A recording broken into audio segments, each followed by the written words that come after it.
பஞ்சாபில் மத நல்லிணக்கத்துக்கு உதாரணமாக மசூதி கட்ட சீக்கியர் ஒருவர் நிலத்தை தானமாக கொடுத்த நிலையில் மசூதி கட்ட இந்துக்கள் நிலம் கொடுத்து உதவியுள்ள செய்தி நெகிழ்ச்சியை ஏற்படுத்தியுள்ளது. வட இந்தியாவில் சிறுபான்மையினர் மீதான தாக்குதல்களும் அவர்களுக்கு எதிரான மனநிலையும் அதிகரித்து வருவதாக அடிக்கடி செய்திகள் வெளியாகின்றன.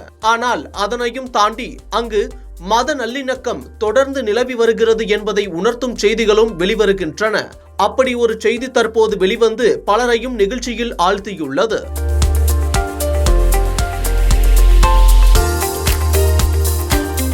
ஃபதகட் சாஹிப் மாவட்டத்தில் ஜக்வாலி என்ற கிராமம் அமைந்துள்ளது.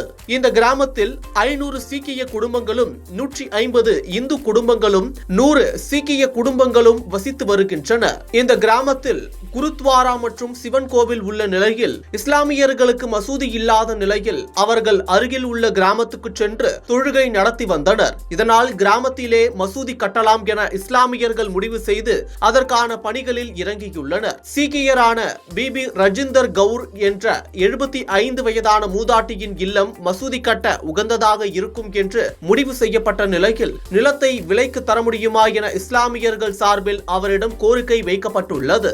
ஆனால் மசூதி கட்ட நிலத்தை இலவசமாகவே தர அந்த மூதாட்டி முடிவு செய்து 1360 சதுர அடி நிலத்தை மசூதி கட்ட வழங்கியுள்ளார். மேலும் அங்குள்ள இந்துக்களும் மசூதி கட்ட நன்கொடைகளை வழங்கியுள்ளனர். அதனைத் தொடர்ந்து அனைத்து மதத்தினரின் உதவியோடு தற்போது அந்த மசூதி கட்டும் பணிகள் தொடங்கியுள்ளன.